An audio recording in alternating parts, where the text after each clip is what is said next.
Modest Proposal by Jonathan Swift, a Lit Vision visual audiobook. GON.com.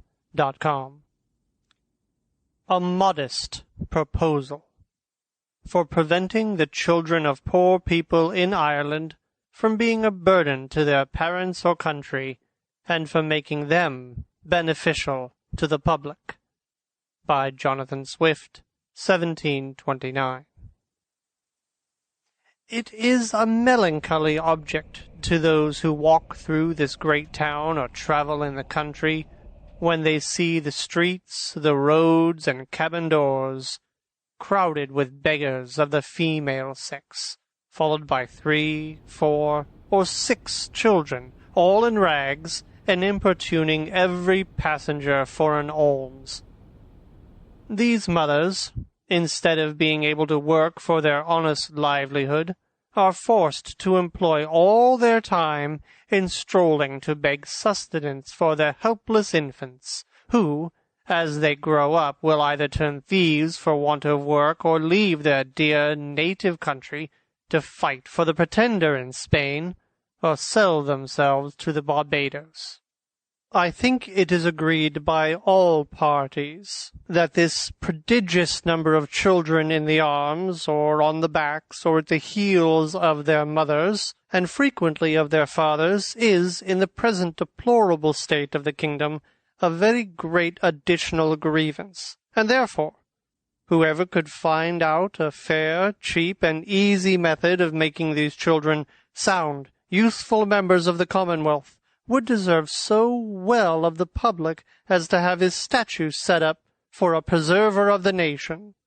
But my intention is very far from being confined to provide only for the children of professed beggars. It is of a much greater extent, and shall take in the whole number of infants at a certain age who are born of parents, in effect, as little able to support them as those who demand our charity in the streets.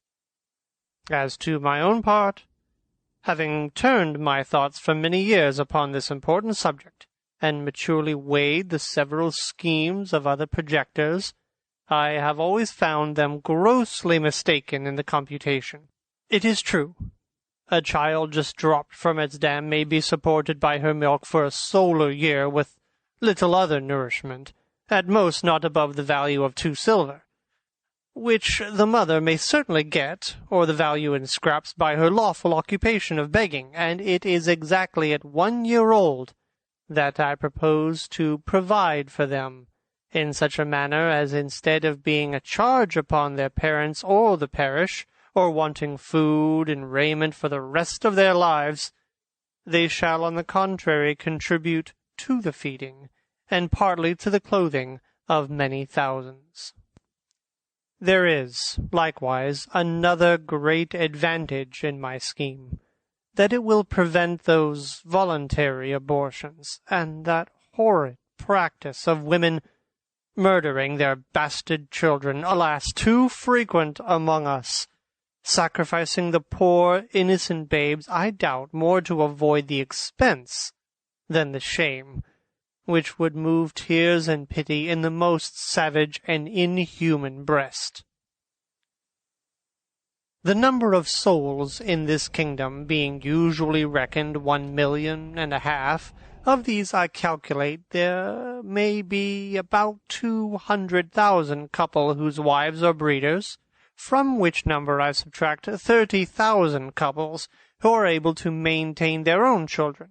although I apprehend there cannot be so many under the present distresses of the kingdom. But this being granted, there will remain 170,000 breeders. I again subtract 50,000 for those women who miscarry or whose children die by accident or disease within the year.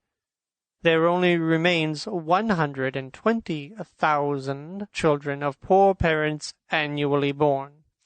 The question therefore is,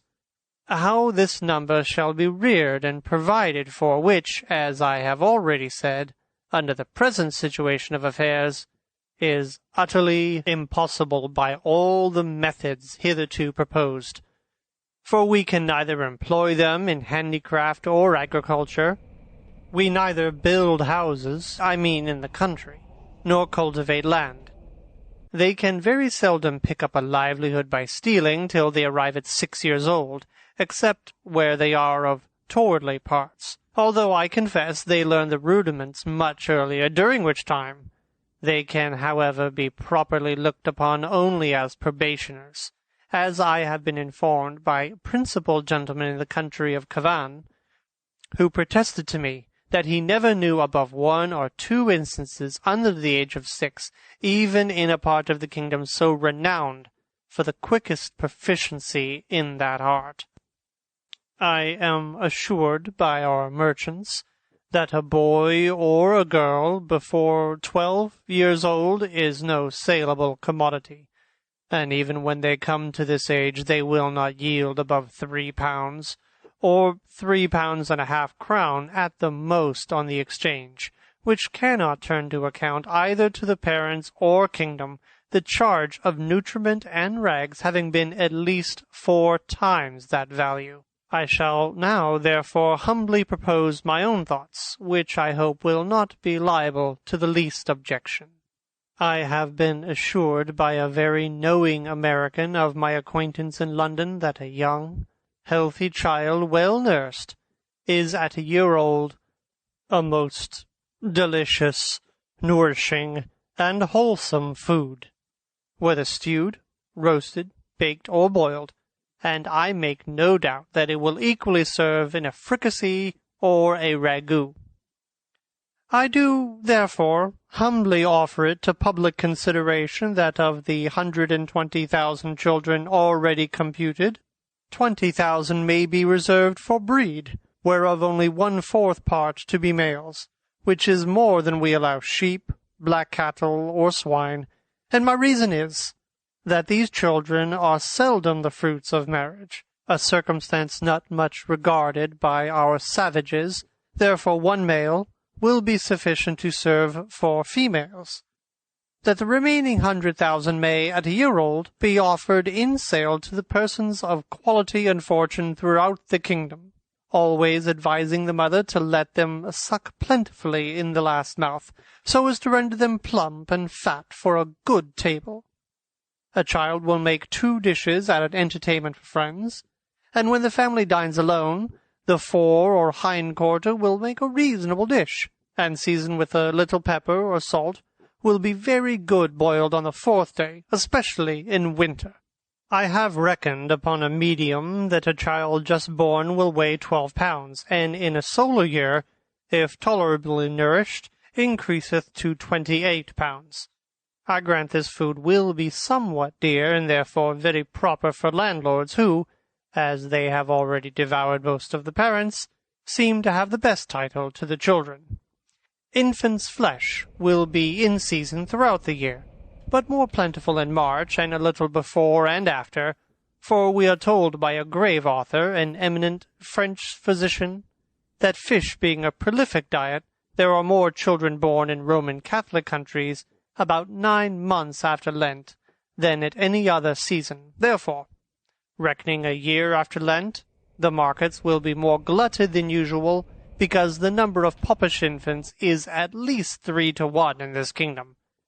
and therefore it will have one other collateral advantage, by lessening the number of papists among us. I have already computed the charge of nursing a beggar's child, in which list I reckon all cottagers, labourers, and 4/5 of the farmers, to be about 2 shillings per annum, rags included, and I believe no gentleman would repine to give 10 shillings for the carcass of a good fat child, which, as I have said, will make 4 dishes of excellent nutritive meat, when he hath only some particular friend or his own family to dine with him.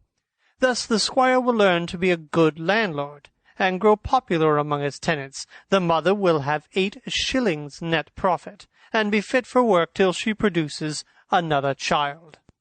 Those who are more thrifty, as I must confess the times require, may flay the carcass, the skin of which artificially dressed, will make admirable gloves for the ladies and summer boots for fine gentlemen. As to our city of Dublin, shambles may be appointed for this purpose in the most convenient parts of it, and butchers, we may be assured, will not be wanting, although I rather recommend buying the children alive and dressing them hot from the knife, as we do roasting pigs. A very worthy person, a true lover of his country, and whose virtues I highly esteem, was lately pleased in discoursing on this matter to offer a refinement upon my scheme. He said that many gentlemen of this kingdom, having of late destroyed their deer, he conceived that the want of venison might be supplied by the bodies of young lads and maidens, not exceeding 14 years of age, nor under 12, so great a number of both sexes in every country being now ready to starve for want of work and service, and these to be disposed of by their parents, if alive, or otherwise by their nearest relations, but with due deference to so excellent a friend and so deserving a patriot, I cannot altogether in his sentiments. For, as to the males, my American acquaintance assured me, from frequent experience, that their flesh was generally tough and lean, like that of our schoolboys by continual exercise, and their taste disagreeable, and to fatten them would not answer the charge. Then as to the females, it would, I think, with humble submission be a loss to the public, because they soon would become breeders themselves, and besides, it is not improbable that some scrupulous people might be apt to censure such a practice, although indeed very unjustly, as a little bordering upon cruelty, which, I confess, hath always been with me the strongest objection against any project, however so well intended. But in order to justify my friend, he confessed that this expedient was put into his head by the famous Salmanazar, a native of the island Formosa, who came from thence to London about 20 years ago, and in conversation told my friend that in his country, when any young person happened to be put to death, the executioner sold the carcass to persons of quality as a prime dainty, and that in his time the body of a plump girl of 15, who was crucified for an attempt to poison the emperor, was sold to his Imperial Majesty's Prime Minister of State and other great mandarins of the court in joints from the gibbet at 400 crowns. Neither indeed can I deny that if the same use were made of several plump young girls in this town, who, without one single gloat to their fortunes, cannot stir abroad without a chair, and appear at playhouse and assemblies and foreign fineries, which they never will pay for, the kingdom would not be the worse. Some persons of a desponding spirit are in great concern about the vast number of poor people, who are aged, diseased, or maimed, and I have been desired to employ my thoughts what course may be taken to ease the nation of so grievous an encumbrance. But I am not in the least pain upon that matter, because it is very well known that they are every day dying and rotting by cold and famine and filth and vermin, as fast as can be reasonably expected. As to the young labourers, they are now in as hopeful a condition. They cannot get work, and consequently pine away for want of nourishment, to a degree that if at a time they are accidentally hired to common labour, they have not strength to perform it, and thus the country and themselves are happily delivered from the evils to come. I have too long digressed, and therefore shall return to my subject. I think the advantages by the proposal which I have made are obvious and many, as well as of the highest importance. For first, as I have already observed, it would greatly lessen the number of papists, with whom we are yearly overrun, being the principal breeders of the nation, as well as our most dangerous enemies, and who stay at home on purpose with a design to deliver the kingdom to the pretender,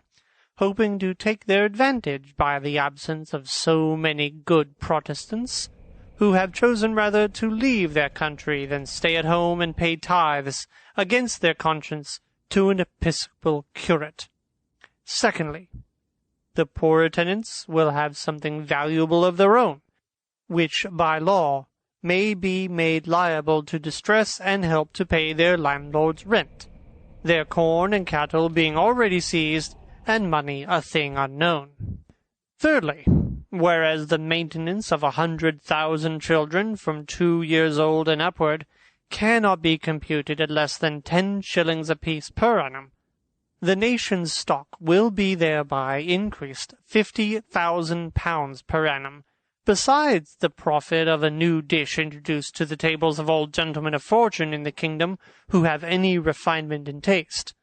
and the money will circulate among ourselves, the goods being entirely of our own growth and manufacture. Fourthly, the constant breeders, beside the gain of 8 shillings sterling per annum by the sale of their children, will be rid of the charge of maintaining them after the first year. Fifthly, this food would likewise bring great custom to taverns, where the vintners will certainly be so prudent as to procure the best receipts for dressing it to perfection, and consequently have their houses frequented by all the fine gentlemen, who justly value themselves upon their knowledge and good eating, and a skilful cook, who understands how to oblige his guests, will contrive to make it as expensive as they please. Sixthly, this would be a great inducement to marriage, which all wise nations have either encouraged by rewards or enforced by laws and penalties. It would increase the care and tenderness of mothers toward their children, when they were sure of a settlement for life to the poor babes, provided in some sort by the public to their annual profit instead of expense. We should see an honest emulation among the married women, which of them could bring the fattest child to the market. Men would become as fond of their wives during the time of their pregnancy as they are now of their mares and foal, their cows and calf, their sows when they are ready to farrow, nor offer to beat or kick them, as is too frequent a practice, for fear of miscarriage. Many other advantages might be enumerated. For instance, the addition of some 100,000 carcasses in our exportation of barreled beef, the propagation of swine's flesh, and improvement in the art of making good bacon, so much wanted among us by the great destruction of pigs too frequent at our tables, which are no comparable way in taste or magnificent to a well-grown, fat yearling child, which roasted whole will make a considerable figure at a Lord Mayor's feast or other public entertainment. But this and many others I omit, being studious of brevity. Supposing that 1,000 families in this city would be constant customers for infant's flesh, besides others who might have it at merry meetings, particularly at weddings or christenings, I compute that Dublin would take off annually about 20,000 carcasses, and the rest of the kingdom, where probably they will be sold somewhat cheaper, the remaining 80,000. I can think of no one objection that will possibly be raised against this proposal, unless it be urged that the number of people will be thereby lessened in the kingdom. This I freely own, and was indeed one principal design in offering it to the world. I desire the reader will observe that I calculate my remedy for this one individual kingdom of Ireland, and for no other that ever was, is, or I think ever can be upon earth. Therefore, let no man talk to me of other expedients, of taxing our absentees at 5 shillings a pound, of neither clothes nor custom furniture, either what is of our own growth and manufacture, of utterly rejecting the materials and instruments that promote foreign luxury,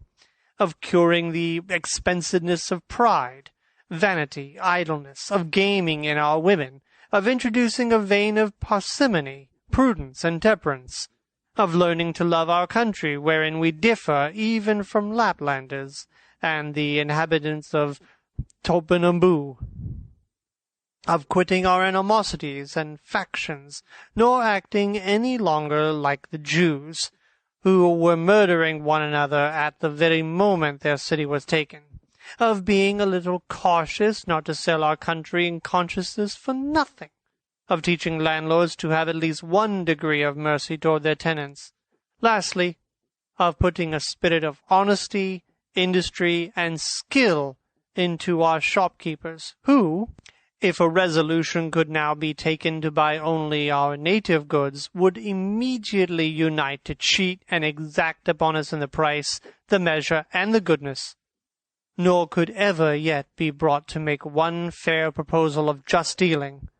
though often and earnestly invited to it.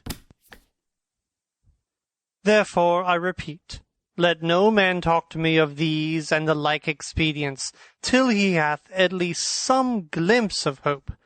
that there will ever be some hearty and sincere attempt to put them into practice. But as to myself, having been wearied out for many years with offering vain, idle, visionary thoughts, and at length utterly despairing of success, I fortunately fell upon this proposal, which, as it is wholly new, so it hath something solid and real, of no expense and little trouble, full in our own power, and whereby we can incur no danger of disobliging England.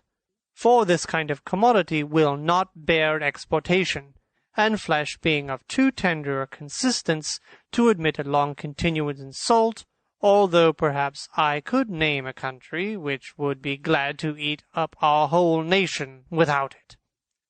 After all, I am not so violently bent upon my own opinion as to reject any offer proposed by wise men, which shall be found equally innocent, cheap, easy, and effectual.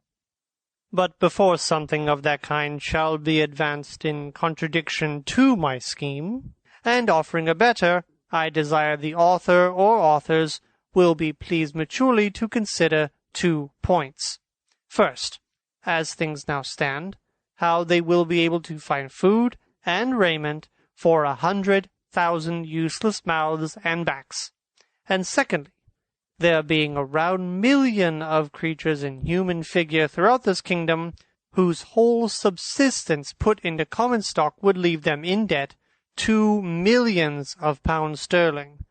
adding those who are beggars by profession to the bulk of farmers, cottagers, and labourers, with their wives and children, who are beggars in effect. I desire those politicians who dislike my overture, and may perhaps be so bold as to attempt an answer,